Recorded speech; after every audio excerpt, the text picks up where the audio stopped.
it is shocking just how polarized people are, how much suspicion they have for people from the other party. They're like, oh, well, I used to be able to vote for someone from the other party, but now I couldn't dare do that, not this cycle. Well, next cycle, it's going to be the same thing. There is a huge amount of polarization.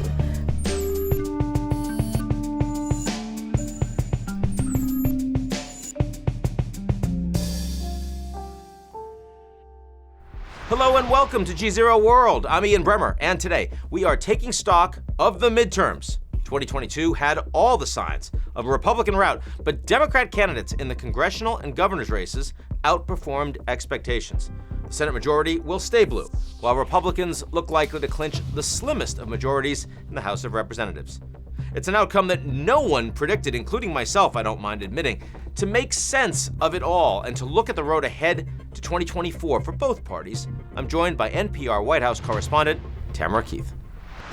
But first, it was supposed to be a red wave, a crimson tide, a rouge tsunami. Okay, I might have made that up. But as the dust settled, mixed metaphor alert, and the final votes were counted in the 2022 midterm elections, the expected Republican shellacking never came. The Democrats are going to hang on to the Senate, and while the Republicans have retaken the House, their majority will be razor thin. So what the heck happened? Our folksy commander-in-chief may have said it best. My dad used to have an expression. He'd say, Joey, don't compare me to the Almighty, compare me to the alternative.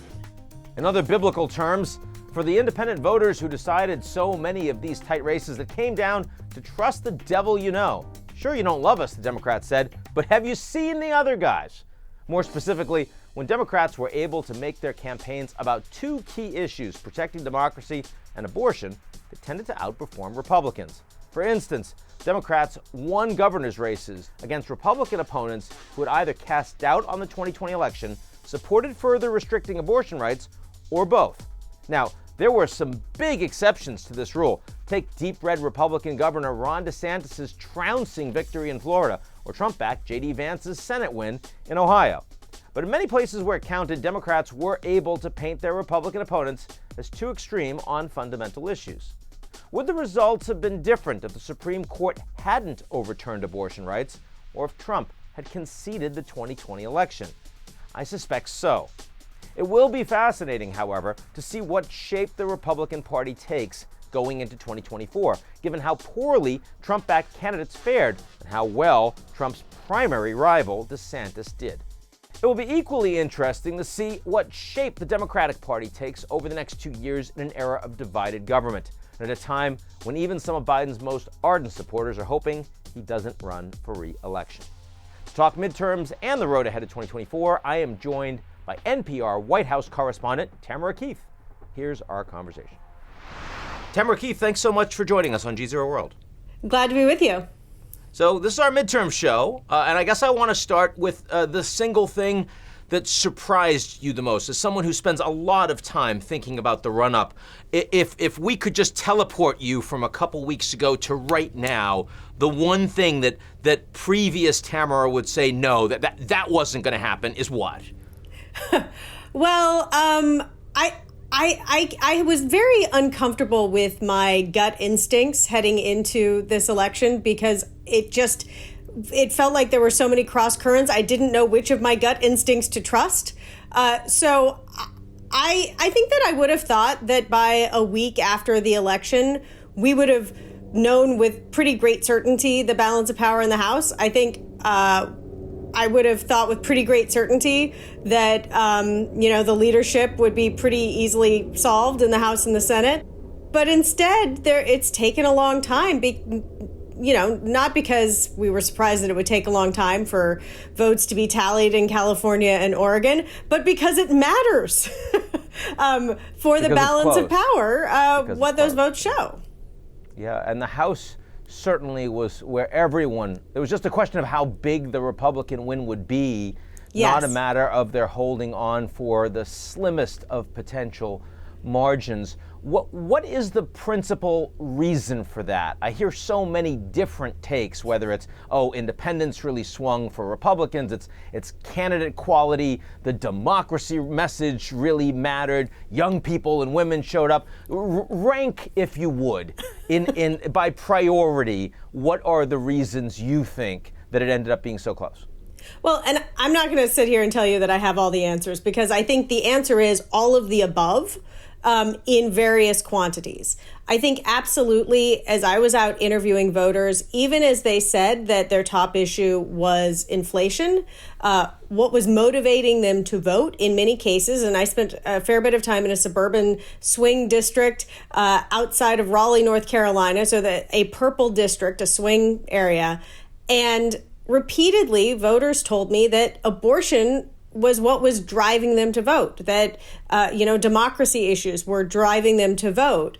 And these weren't all the hardline Democrats who were saying that. So I think that the crossovers, the ticket splitters, the people who had reservations with some of the candidates are the reason for this. And as you say, independents in a midterm year usually go against the party of power. And that's not what happened this time. The mainstream American public is a bell curve on abortion. It's 13, 15 weeks. It's safe. It's legal. It's rare. That's right. Not where these races were at all. Right. And if Republicans were talking about abortion in this year, it was not good for them, because you just ended up with a lot of really easy to cut campaign ads for Democrats. This sort of is, in a sense, it brings me back to what you were saying at the beginning, that usually, right, incumbents have a problem. But Republicans essentially became incumbents on abortion because they control the judiciary, right? And in the sense that for 50 years, they were able to run as opposition on abortion, and suddenly they had to run as if they were the policymakers on abortion, and that put them in a really difficult spot. It certainly did. And the reality is that in divided government, no national ban on abortion was going to be passed or signed, certainly. It wasn't going to become law. Right. But President Biden has now admitted that it's pretty unlikely that the numbers exist to codify Roe. But there were a lot of Democratic candidates that were running on codifying Roe. And Roe is not a policy of unlimited abortion. It's not the sort of caricature that Republicans would paint about the sort of extreme Democratic position. And Democrats did an incredibly good job of not actually talking about what limits they wanted, other than to say they wanted to codify Roe. So as it looks now, the House would appear to be about to flip to the Republicans, a very, very narrow majority, but nonetheless, in red districts across the country, a lot of strongly MAGA candidates did win. What do you think that means? What does that look like for governance in the United States for the second half of the Biden administration? I think that there's not going to be a huge amount of brand new policy making that happens in the next 2 years. And often in the second 2 years of a president's term, not a whole heck of a lot happens. But certainly what this does do is give President Biden a foil. When his agenda isn't getting through, no longer does he have to blame his own party. He can blame the other guys for blocking his agenda.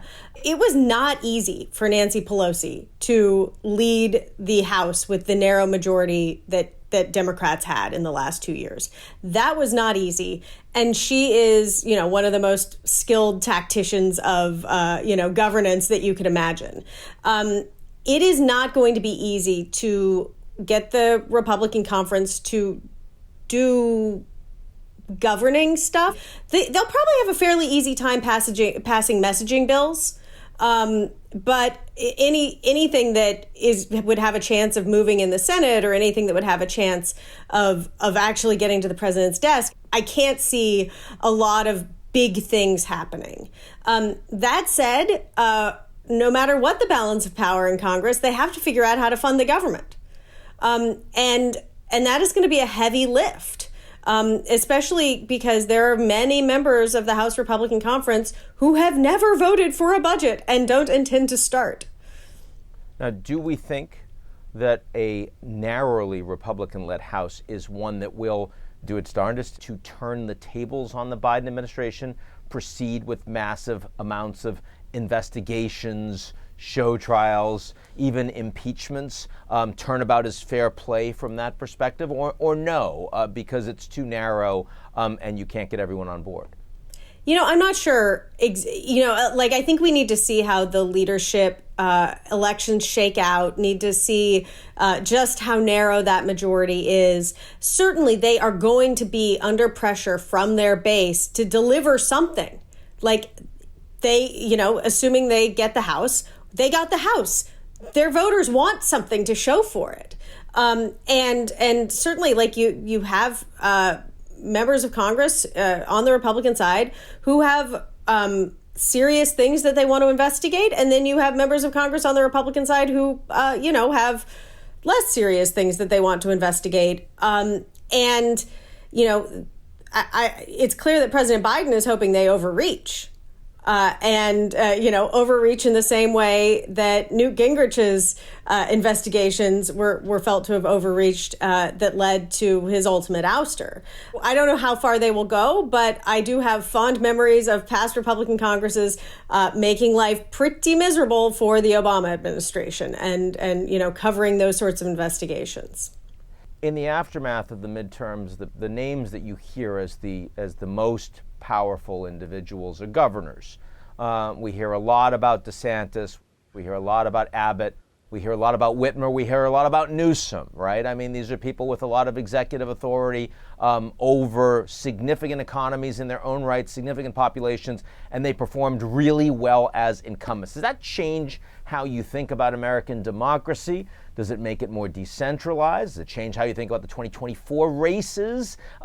Give me your thoughts. And add Jared Polis, the governor of Colorado, to the list of Democratic governors who won easily, and Brian Kemp in Georgia, frankly. Yeah. Exactly, Brian Kemp. Stacey Abrams got thumped pretty hard this time around, right? Yeah. And part of what that says is that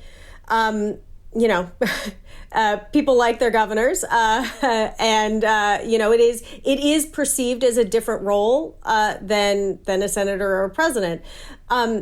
What does it mean for 2024? It certainly, Ron DeSantis' star was already rising. There was no question about that. As I was out interviewing voters, they would bring his name up unprompted. He has done an incredibly good job of, bottling liberal tears, or whatever you want to call the sort of the ability to rile up the left and garner a ton of attention along the way. He's done a really good job of that. In addition to being a very large state governor whose state is doing fairly well, he also is just a conservative celebrity in the way that could be really helpful. So his star is rising, that's for sure. What does it mean for 2024? Oh boy. I think that we are likely to see President Trump running for president. In order to make America great and glorious again, I am tonight announcing my candidacy for President of the United States. We are likely to see some other people who were in his administration running against him. And the question is whether Mike Pence has a book to sell. I mean, there's no question. He's got to run, right? Well, and Mike Pence, when you write the book, that is like the thing you do the book tour, and then like a few months later you declare you're running for president. It is the usual cycle of things, and he's got the book. So there will be people who will run regardless of whether Trump runs or not. I don't know if Ron DeSantis is one of them. He's young. He was just reelected governor. He probably, of anyone, has the best chance of beating Trump in a primary. But the question is whether anyone has a chance of beating Trump in a primary. And, there were a lot of people who thought that they could in 2015, and they couldn't in 2015, 2016.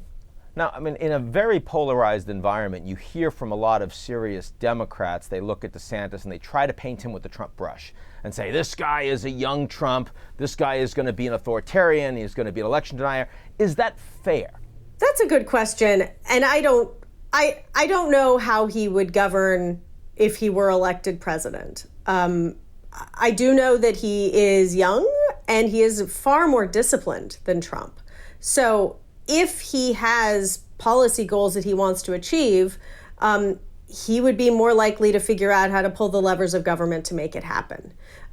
He's not going to be somebody that tweets in the middle of the night some idea and then has his administration figuring it out how to do it on the back end. He would figure it out on the front end, plot it out, and then announce it, which would potentially increase his potential for success. Every person is different. I don't think that he has been, tested on truly whether he would accept the results of his own election, for instance, because he's won. Now, when you look at the Republican Party, and this is clearly a moving target, but as of right now, is the Republican Party still a MAGA party? Is it still Trump's party? Those are two different questions. Right, those are different questions. I think that there are also different ways to answer it. Are you talking about the party? Are you talking about the elected officials? Are you talking about the establishment? Or are you talking about the voters? And which share of the voters?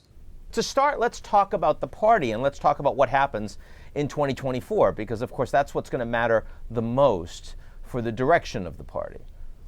Right.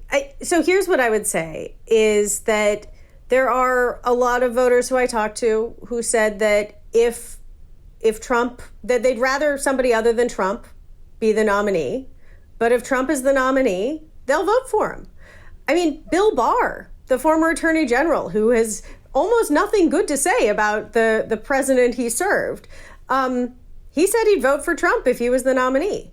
There are very few Republicans who would go so far as to say, well, if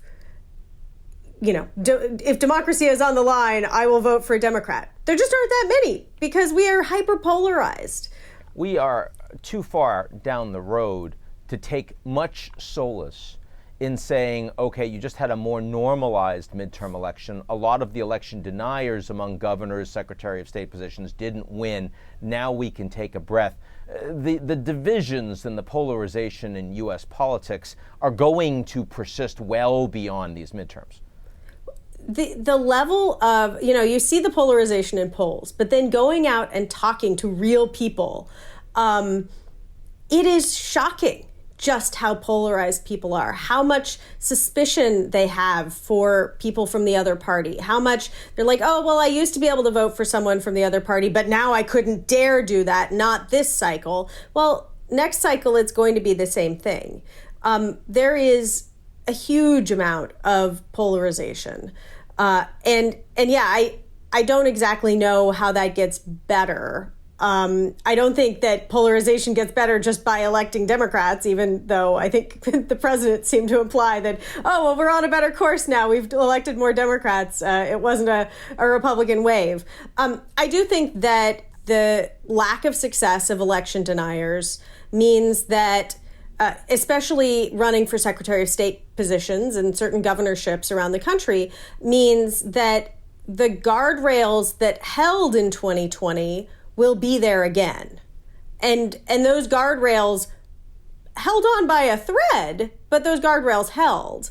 I think one of the more reassuring things about the last week or so is that any number of people who denied the results of the 2020 election have accepted the result of the 2022 election, even when they lost.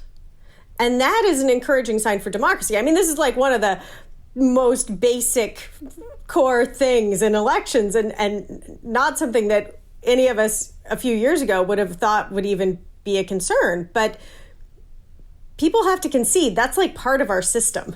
So January 6th redux actually looks less likely today than it did a few weeks ago. Certainly with the congressional elections. Now, the question is, does Donald Trump run again? Does he win? Does he lose?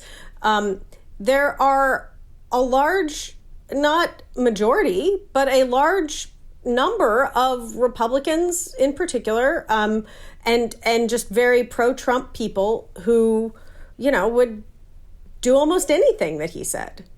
So, Tamara Keith, the more things change, the more they stay the same. That is the message I'm getting, and I really appreciate having you on. Thank you.